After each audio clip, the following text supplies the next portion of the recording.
Dear student, आज हम लोग पढ़ेंगे प्रकाश का ध्रुवण, पोलराइजेशन ऑफ लाइट।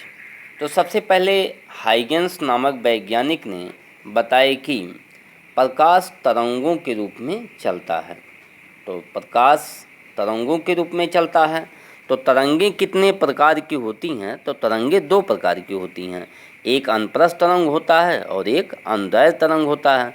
तो अनप्रस्थ तरंग में जो तरंग के जो पार्टिकल होते हैं वो तरंग के चलने की दिशा के लंबवत कंपन करते हैं, और अनुदैर्ध्य तरंग में जो तरंग के चलने की दिशा के समांतर कंपन करते हैं। जैसे इसमें स्प्रिंग है, तो स्प्रिंग में जो पार्टिकल होते हैं वो तरंग के चलने की दिशा के समांतर कंपन करते हैं, और इसमें अनप्रस्थ में तरंग के चलने की दिशा के लंबवत कंपन करते हैं। जैसे रस्सी में देखा जाता है, तो रस्सी का जो पार्टिकल होता है वो तरंग के चलने की दिशा के लंबवत कंपन करता है। ओके, अब यहाँ पर जैसे हम ये देखते हैं, आपको प्रकाश का ध्रुवण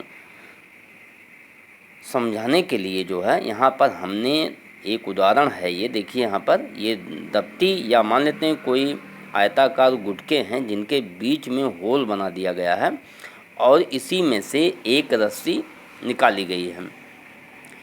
दोनों जो ये गुटके हैं ये दोनों बिल्कुल समांतर जब हैं तो ये तरंग यानी रस्सी में जो विक्षोभ है जिसे हम तरंग कहते हैं ये आगे बढ़ता हुआ आगे चला जाता है। अर्थात यहाँ पर जो रस्सी की तीव्रता है वो इसके किनारे तक वही रहती है। तो यहाँ दूसरे से भी निकलने के बाद तरंग की तीव्रता वही है। लेकिन अगर हम इस दूसरे वाले गुटके को अगर हम घुमा दें, तो इसको अगर हम घुमा देते हैं तो देखते हैं तरंग की जो तीव्रता है वो शून्य हो जाती है। दूसरी तरफ हमको रस्सी में कोई तरंग दिखाई नहीं देती है, बल्कि वो सीधी हो जाती है। तो इससे क्या स्पष्ट हो रहा है? इसी तरह से कुछ प्रकाश भी होता है। तो प्रकाश जो होता है, तो सबसे पहले हम प्रकाश को किस तरह से निरूपित करेंगे कॉपी पर, आइए देख लेते। तो प्रकाश का जो निरूपण है, तो प्रकाश को ये माना जाता है कि उसके जो वैद्युत वेक्टर हैं वो सभी दिशाओं में कंपन करते हैं। मैक्सवेल नामक वैज्ञानिक ने बताया कि प्रकाश जो है विद्युत चुम्बकीय तरंगों के रूप में चलता है, जिसमें इसके जो है वैद्युत क्षेत्र और चुम्बकीय क्षेत्र एक दूसरे के परस्पर लंबवत होते हैं। ठीक है, तो यहाँ पर ये जो प्रकाश है ये सिमेट्री होता है, ये सभी चारों दिशाओं में ये सिमेट्री कहते हैं, इसको इस तरह से दर्शाया जाता है। कॉपी पर हम ऐसे भी दर्शा सकते हैं, जैसे ये देखिए यहाँ पर एक गाढ़ा पॉइंट बना देते हैं और दोनों तरफ ऐसे सिमेट्री बना देते हैं, ये आपका अधूर्वित प्रकाश है। और तरंग के चलने की दिशा जो है यहाँ पर एक तीर लगा देते हैं, ये तरंग के चलने की दिशा को बताएगा, प्रकाश के चलने की दिशा या तरंग के चलने की दिशा को बताएगा। ये हो गया हमारा अधूर्वित प्रकाश। अधूर्वित प्रकाश ये होता है, और ध्रुवित प्रकाश जो होता है वो केवल एक ही दिशा में कंपन करता है। तो यहाँ दो तरह से जो है बनाया जाता है ध्रुवित प्रकाश को। तो ध्रुवित प्रकाश के वे कण होते हैं जो केवल एक ही दिशा में कंपन करते हैं, उन्हें ध्रुवित प्रकाश कहते हैं। तो अभी पहले आप समझ लीजिए ध्रुवित प्रकाश को कैसे हम कॉपी पर दर्शाएंगे। तो इसमें जो है जैसे कागज़ के तल के समांतर कंपन, तो यहाँ एक ही डायरेक्शन में ये कंपन दिखाया जाएगा। तो जब ये कागज़ के तल के समांतर कंपन करता है तब भी इसको हम कहेंगे समतल ध्रुवित प्रकाश। और जब कागज़ के तल के लंबवत हमको कहीं पे बनाना होगा तो ये डॉट यानी डॉट पॉइंट से ऐसे निरूपित करेंगे और इसको कहेंगे ये भी समतल ध्रुवित प्रकाश है, किंतु इसके जो वैद्युत वेक्टर हैं वो इस कागज़ के तल के लंबवत हैं। तो समतल ध्रुवित प्रकाश को हम दो प्रकार से निरूपित करते हैं, एक कागज़ के तल के समांतर वैद्युत वेक्टर कंपन, और दूसरा जो है कागज़ के तल के लंबवत वैद्युत वेक्टर के कंपन को दर्शाया जाता है। ओके, अब आइए देखते हैं यहाँ पर। तो यहाँ पर ध्रुवित प्रकाश दिखाने के लिए सबसे पहले हम टूरमैलिन एक प्रकार का क्रिस्टल होता है जिसमें जो है पतले इसमें अक्षें बनी होती हैं। तो टूरमैलिन में क्या होता है, इसमें अक्ष बनी होती है, और ये अच्छे जो होती हैं ऐसे ऊर्ध्वाधर रखी गई हैं, इसमें दिखाया गया है। यहाँ पर जब ये अधूर्वित प्रकाश आएगा इस पर, ये P1 क्रिस्टल पर जब पड़ता है तो इससे वही प्रकाश वैद्युत वेक्टर निकल पाते हैं जो इसके अक्ष के समांतर होते हैं। और जो इस अक्ष के समांतर नहीं होते हैं वो रुक जाते हैं। तो यहाँ ये P1 से जो लाइट हमको प्राप्त हो रही है वो हमारी ये ध्रुवित प्रकाश है। इसको हम क्या कहेंगे? ध्रुवित प्रकाश, यानी पोलराइज हो गया, ये पोलराइज हो गया, यहाँ पर ये ध्रुवित हो गया। और P2 यहाँ पर अगर इस P1 के अक्ष के समांतर अगर हम P2 को भी रखते हैं तो P2 की भी अक्षें अगर इसके समांतर हैं तो जो लाइट यहाँ आ रही है वही लाइट इससे भी होकर गुजरती है। तो इससे हम कहते हैं प्रकाश का ध्रुवण हो गया है, पोलराइजेशन ऑफ लाइट। तो ये इसको हम प्रकाशिक अक्षें भी कहते हैं। और इसकी जो यहाँ जो अक्ष होती है इनके बीच की जो दूरी होती है प्रकाश के लेंथ के नियर, प्रकाश के वेवलेंथ के नियर अबाउट होती है। तो ये घटना देखने को मिलती है। अगर हम इसमें जो दूसरा पोलराइड है, दूसरा क्रिस्टल है P2, अगर इस P2 को हम घुमा दें 90 अंश पर, ये P1 के रिलेटिव इसको हम 90 अंश पर घुमा देते हैं तो यहाँ पर प्रकाश की तीव्रता शून्य हो जाती है, कोई भी लाइट इधर से नहीं गुजरती है। तो हम ये कहते हैं कि प्रकाश जो है केवल, प्रकाश के जो वैद्युत वेक्टर होते हैं वो केवल एक ही दिशा में कंपन करते हैं। तो ये जो होता है, जैसे यहाँ पर एक प्रकाश को माना जाता है कि प्रकाश एक तरंग के रूप में चलता है और वो अनप्रस्थ तरंग के रूप में चलता है, क्योंकि ये प्रकाश के अक्षें इस तरह से निकल के बाहर आ रही हैं। तो इससे स्पष्ट हो जाता है प्रकाश जो है अनप्रस्थ तरंग के रूप में चलता है। ओके, इससे सिद्ध हो जाता है। तो प्रकाश के ध्रुवण से केवल यही स्पष्ट अर्थ निकलता है कि प्रकाश केवल अनप्रस्थ तरंग की भांति व्यवहार करता है, जबकि हाइगेंस में ये माना गया था कि प्रकाश अनुदैर्घ्य तरंग के रूप में चलता है। ठीक है, तो यहाँ जब ध्रुवण की घटना हुई तो इससे स्पष्ट हो गया कि यहाँ प्रकाश जो है केवल अनप्रस्थ तरंग के रूप में ही चलता है। तो इससे प्रकाश के ध्रुवण से संबंधित बूस्टर का नियम बहुत इम्पोर्टेंट टॉपिक है। सन 1811 में बूस्टर नामक वैज्ञानिक ने अध्रुवित प्रकाश पर अध्ययन कर रहे थे। तो उन्होंने बताया कि एक विशेष आपतन कोण पर परावर्तित प्रकाश पूर्णतः समतल ध्रुवित हो जाता है। इसके कंपन आपतन तल के लंबवत होते हैं। तो जैसे इस फिगर से स्पष्ट है, देखिए यहाँ पर एक अध्रुवित प्रकाश आ रहा है और ये किरण जो है परावर्तित जो होती है, एक विशेष आपतन कोण पर जो परावर्तित किरण होती है वो समतल ध्रुवित हो जाता है। बाकी ये दूसरे माध्यम में अपवर्तित हो जाती है। ये अपवर्तित किरण हो गई, ये आपतित किरण हो जाएगी और ये परावर्तित किरण। तो इन्होंने बताया कि एक विशेष आपतन कोण पर परावर्तित प्रकाश पूर्णतः समतल ध्रुवित होता है। ये जो परावर्तित किरण है और यहाँ पर इसके जो कण हैं क्या हैं, इसके जो वैद्युत वेक्टर हैं वो कागज़ के तल के लंबवत हैं। ठीक है, तो यहाँ पर ये कागज़ के तल के लंबवत हैं और ये समतल ध्रुवित प्रकाश हमको यहाँ पर प्राप्त हो रहा है। तो यहाँ आपतित किरण और अभिलंब के बीच बनने वाले कोण को ध्रुवण कोण कहते हैं। तो कांच के लिए जो है इस ध्रुवण कोण का मान 57 अंश होता है। अगर इस कोण से थोड़ा सा अधिक या कम कर देंगे तो ये वाली घटना आपको देखने को नहीं मिलेगी, समतल ध्रुवित प्रकाश आप देखने को नहीं पाएंगे। तभी स्नेल के नियम का ही केवल पालन होगा, ये रेज आएगी और अपने मार्ग से विचलित हो जाएगी। यहाँ पर ये भी देखा जाता है कि यहाँ जो परावर्तित किरण है, परावर्तित किरण और अपवर्तित किरण, ये दोनों किरणें परस्पर लंबवत होती हैं। इनके बीच का कोण 90 अंश होता है। ये सिद्ध करने के लिए बहुत पूछा जाता है। तो ये घटना कब होती है? एक विशेष आपतन कोण पर जब ये दो किरणों में ये विभक्त होता है तो इनके बीच का कोण जो है 90 अंश होता है और ये इसमें समतल ध्रुवित प्रकाश होता है और ये अपवर्तित किरण बाहर निकल जा रही है। तो यहाँ कैसे सिद्ध करेंगे तो अभी आगे बताते हैं इसमें। तो यहाँ सबसे पहले ये देखिए कि यहाँ जो इस बूस्टर नामक वैज्ञानिक ने बताए कि ये कांच है, तो कांच का जो अपवर्तनांक होगा वो ध्रुवण कोण के tan के बराबर होता है। तो n बराबर tan IP लिखते हैं इसको हम। ध्रुवण कोण को IP से लिखेंगे यहाँ पर, जैसे ये IP है यहाँ पर दिखाया गया है। तो परावर्तन के नियम के अनुसार आपतन कोण बराबर परावर्तन कोण के होता है। तो IP ये है तो ये भी IP हो जाएगा और ये जो है अपवर्तन कोण है तो इसको R से डिनोट किया गया है। तो ध्रुवण कोण का यानी कि यहाँ पर जो माध्यम का अपवर्तनांक होगा वो ध्रुवण कोण के tan के बराबर होता है। ये बूस्टर का नियम है, ठीक है, इसी को हम बूस्टर का नियम कहते हैं। तो अब देखिए यहाँ, तो इसमें ये सिद्ध करने के लिए पूछा जाता है ध्रुवण कोण व अपवर्तन कोण का योगफल 90 अंश होता है, या सिद्ध कीजिए IP + R बराबर 90 होता है। तो इसे सिद्ध करने के लिए सबसे पहले देखिए यहाँ पर n बराबर tan IP, ये बूस्टर के नियम से, और इसी में हम स्नेल का नियम लगा देते हैं। तो स्नेल का नियम क्या होगा, माध्यम का जो अपवर्तनांक होगा n बराबर होता है sin IP अपान sin R हो जाएगा।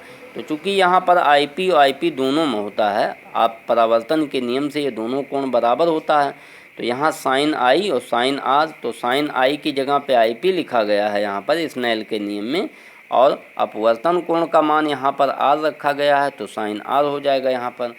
ये दोनों इक्वेशन को हम बराबर कर देते हैं। जो दोनों को बराबर करेंगे तो tan IP = लिख सकते हैं sin IP अपान sin R। तो यहाँ पर इसको जब हम tan को ब्रेक करेंगे यहाँ पर sin IP cos IP में, तो sin IP से कैंसिल हो जाएगा, तो cos IP बराबर sin R होगा। और इसे जब हम साइन के रूप में लिखेंगे तो sin 90 - IP इसको हम लिख सकते हैं, क्योंकि इसका मान फिर cos IP हो जाएगा। यहाँ पर sin 90 - थीटा वाले फार्मूले से इसको हमने तोड़ दिया, तो यहाँ पर बराबर sin R है। अब यहाँ कोणों की तुलना कर लेते हैं, 90 - IP बराबर R हो जाएगा, तो IP + R बराबर 90। ये बहुत महत्वपूर्ण फार्मूला मिला। तो यहाँ ये सिद्ध हो गया कि यहाँ पर जो ध्रुवण कोण है और अपवर्तन कोण का मान 90 अंश होता है। तो अब ये जैसे आप देख रहे हैं यहाँ पर ये पूरा 180 है, 180 है, यानी 180 अंश है। तो ये कोण और ये कोण का मान अगर 90 अंश है, तो 180 में से 90 अंश जब घटाएंगे तो इनके बीच का कोण कितना मिल जाएगा, 90 मिलेगा। तो इससे सिद्ध हो गया ये दोनों किरणें परस्पर लंबवत होती हैं और इनके बीच का कोण कितना होता है, 90 अंश। ये याद रखिए आप, यहाँ पर जो परावर्तन कोण होगा IP और R, इसका मान हमेशा 90 होता है। तो अगर जैसे मान लेते हैं कहीं एग्जाम में दिया हुआ है, अगर ये ध्रुवण कोण का मान 45 अंश दिया है, तो यहाँ पर जो परावर्तन कोण 45 अंश है इसको हम ध्रुवण कोण कहेंगे, तो परावर्तन कोण भी आपका क्या हो जाएगा, 45 अंश हो जाएगा इस बूस्टर के नियम के अनुसार, ठीक है। पोलराइड, अब यहाँ पर देख लेते हैं पोलराइड क्या होता है। तो पोलराइड जो होता है ये समतल ध्रुवित प्रकाश उत्पन्न करने का एक, ये भी जो है सस्ती और व्यापारिक विधि है। आइए देखिए यहाँ पर, समतल ध्रुवित प्रकाश उत्पन्न करने की एक सस्ती व्यापारिक विधि है। यह एक बड़े आकार की फिल्म होती है, यह एक बड़े आकार की फिल्म होती है जिसे दो कांच, ये जो दिखाया गया इसमें, दो कांच की प्लेटों के बीच में रखा जाता है। इस फिल्म को तैयार करने के लिए कार्बनिक यौगिक हार्पेथाइट के अति सूक्ष्म क्रिस्टल नाइट्रोसेलुलोज की एक पतली चादर पर एक विशेष विधि द्वारा इस प्रकार फैला दिए जाते हैं कि सभी क्रिस्टलों की प्रकाशिक अक्षें समांतर रहें। ये क्रिस्टल जो होते हैं डाइक्रोमेटिक होते हैं, जो द्वि अपवर्तित किरणों में से एक किरण को पूर्णतः अवशोषित कर लेते हैं। प्रत्येक पोलराइड फिल्मों में एक अवलक्षणिक दिशा होती है जिसे ध्रुवण दिशा कहते हैं। यह दिशा समांतर रेखाओं के द्वारा प्रदर्शित किया गया है। तो ठीक है, जैसे ये देखिए यहाँ पर, तो यहाँ जो दिखाया गया है कि ये बनाया गया है ये कांच के दो, अभी जैसे हमने बताया आपको, तो यहाँ जब अध्रुवित प्रकाश आ रहा है तो इनमें से एक किरण को यह अवशोषित कर लेता है, बाकी समतल ध्रुवित प्रकाश ही इससे बाहर निकल पाता है। इसमें जो प्रकाशित अक्षें होती हैं वो इसी के पैरेलल होती हैं, वही बाहर निकल पाती हैं। तो पोलराइड की एक विशेषता ये भी है कि अगर दो पोलराइड को हम ऐसे पास में रख देते हैं जैसे यहाँ पर है, तो यहाँ से अगर इसके आगे हम अध्रुवित प्रकाश भेजते हैं तो लाइट यहाँ बाहर निकलती है। किंतु अगर इन दोनों को हम 90 पे कर दें तो एक की प्रकाशिक अक्षें अगर इस तरह से हैं 90 पर हैं, तो अगर मान लेते हैं जैसे ये 90 पर हैं, ये एक की इधर है और एक का इधर है, तो ये दोनों जब क्रॉस यानी एक दूसरे को जब क्रॉस करती हैं तो यहाँ पे आपको डार्क दिखाई देता है, बिल्कुल अंधेरा दिखाई देता है। ठीक है, तो यहाँ दोनों एक दूसरे को क्रॉस कर देती हैं, तो यहाँ पर आपको कोई लाइट प्राप्त नहीं होगी। ठीक है, तो ये जो पोलोराइड बनाए जाते हैं, तो पोलोराइड का मुख्य उपयोग जो है प्रकाश की चकाचौंध यानी ग्लेयर्स से बचने के लिए किया जाता है। चमकीली सतहों जैसे भीगी सड़कों पे पॉलिश की गई मोटरों तथा चिकने व सफ़ेद कागज़ों से परावर्तित होने वाला प्रकाश आंशिक रूप से समतल ध्रुवित होता है, जिससे कंपन क्षैतिज तल में होते हैं। ओके, तो यहाँ पर कभी जैसे मान लेते हैं पोलोराइड द्वारा 3 विमाओं वाले चित्रों को भी देखा जाता है। पोलोराइड से जो है 3 विमाओं वाले चित्रों को भी आसानी से देखा जाता है। तो पोलोराइड का बहुत उपयोग है इसमें। पोलोराइड का उपयोग वायुयान तथा ट्रेन में प्रवेश करने वाले प्रकाश की तीव्रता को नियंत्रित करने में भी किया जाता है। आगे लगा दिया जाता है, खिड़कियों पर लगाया जाता है, तो इससे जो है ग्लेयर से बचा जाता है। मैलस का नियम, आइए देखिए यहाँ पर मैलस का नियम क्या है। जब किसी ध्रुवक से आने वाला पूर्णतः समतल ध्रुवित प्रकाश किसी विश्लेषक पर गिरता है, तो विश्लेषक से निर्गत प्रकाश की तीव्रता विश्लेषक की ध्रुवक दिशा तथा आपतित प्रकाश के वैद्युत वेक्टर के बीच कोण के कास के वर्ग के अनुक्रमानुपाती होता है। तो इसे इस प्रकार से आप समझें यहाँ पर। तो जैसे अभी हम टूरमैलिन का 2 क्रिस्टल ले लें यहाँ पर, जिसकी प्रकाशिक अक्षें ऊर्ध्वाधर हों, तो यहाँ पर जैसे कोई अध्रुवित प्रकाश जब इस पर आपतित होता है या पड़ता है इस पर, तो इससे केवल वही कम वैद्युत वेक्टर निकल पाते हैं जो इसके अक्ष के समांतर होते हैं। तो इसको हम कहते हैं ध्रुवित प्रकाश। तो इसे ध्रुवित प्रकाश की तीव्रता को I0 से दिखाया गया है यहाँ पर, और यहाँ से जो लाइट निकल रही है इसको निर्गत कहेंगे। तो निर्गत प्रकाश की तीव्रता को हम I से लिखे हैं यहाँ पर, कैपिटल I से।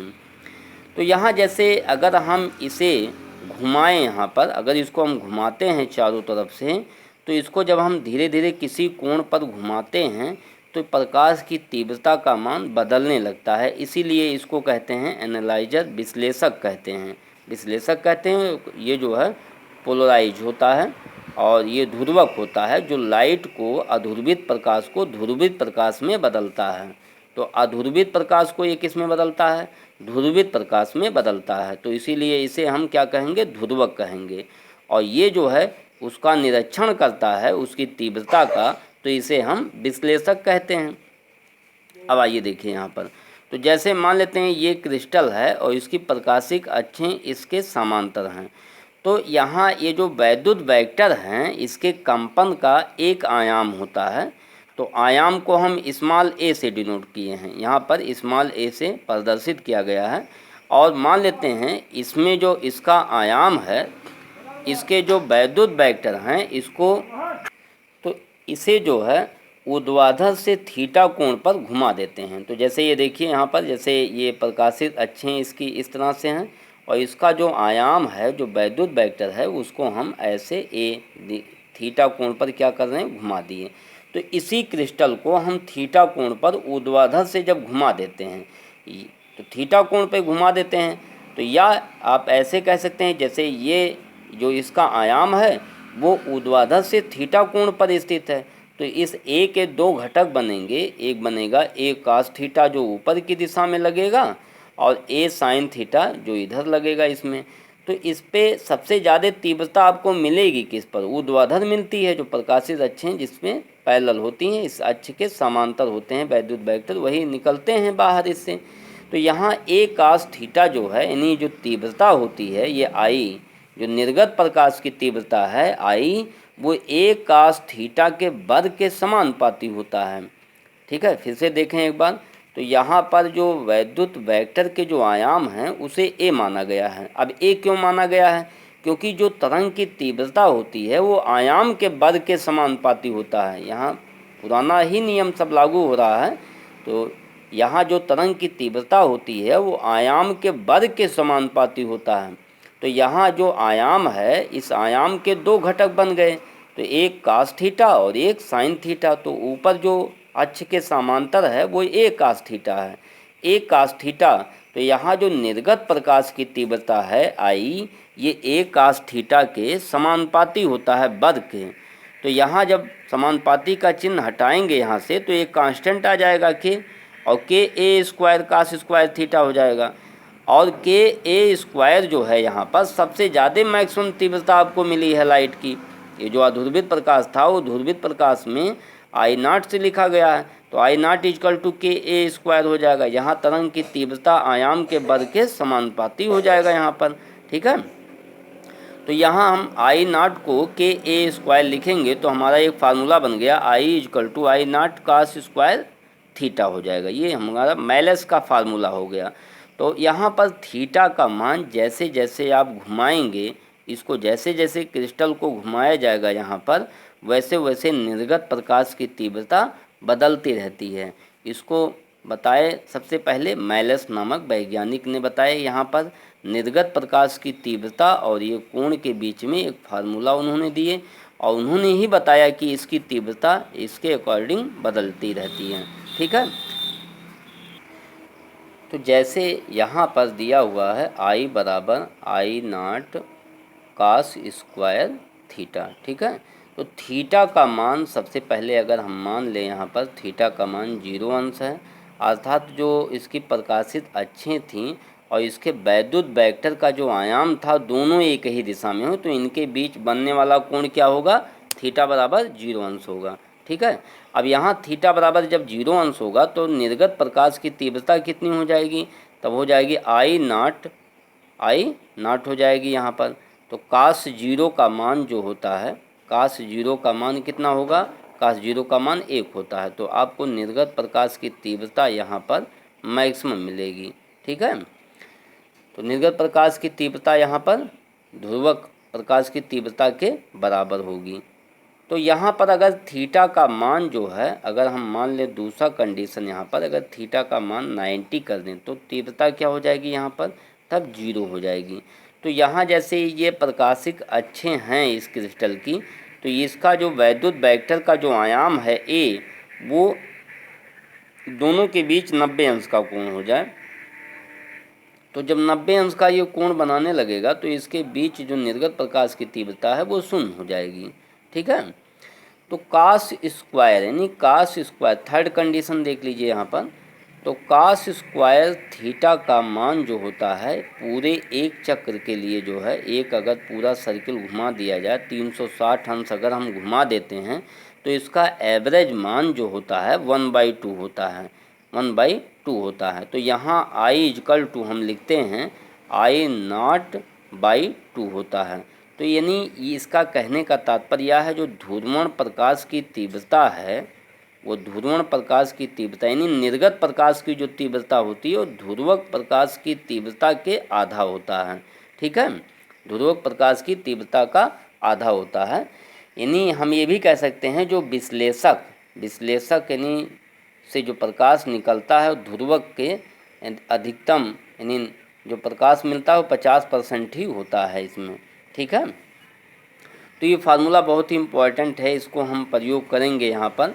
तो जैसे यहाँ पर मान लेते हैं जैसे ध्रुवक दिया है और विश्लेषक दिया है, तो ध्रुवक से जो हमेशा लाइट निकलेगी, ध्रुवक से जो लाइट निकलेगी निर्गत के लिए, तो उसके लिए हम लिखेंगे आई नॉट अपान 2 लिखेंगे वहाँ पर, ठीक है, आई नॉट अपान। तो इसमें जैसे एक प्रश्न दिया हुआ है, ऐसे आंकिक प्रश्न पूछे जाते हैं, √3 अपवर्तनांक वाले माध्यम के लिए ध्रुवण कोण का मान कितना होगा। तो n बराबर दिया हुआ है √3, तो हम बूस्टर का नियम लगा देंगे यहाँ पर, n बराबर 10 IP। तो यहाँ n का मान दिया है √3 और 10 IP। तो √3 का मान क्या होता है, ये हो जाएगा 10 60 अंश हो जाएगा यहाँ पर, और ये हो जाएगा 10 IP हो जाएगा, 10 60 अंश है, ये 10 60 अंश का मान जो है √3 होता है। तो इसे हम 10 60 अंश लिखेंगे, तो यानी IP बराबर हम क्या लिख सकते हैं यहाँ पर, IP इक्वल टू 60 अंश लिख सकते हैं। तो ध्यान देंगे स्टूडेंट, यहाँ पर इसके आंकिक प्रश्न दिए गए हैं बुक में, तो आप उसको सॉल्व कीजिए। यहाँ पर ये इसी फार्मूले पे आधारित हैं, बूस्टर का नियम, मैलेस का नियम, और ये IP + R = 90। तो इसके न्यूमेरिकल इजी हैं, इसको आप अभ्यास कर लीजिए। ठीक है, हमें उम्मीद है आपको अच्छे से समझ में आ गया होगा। Thank you.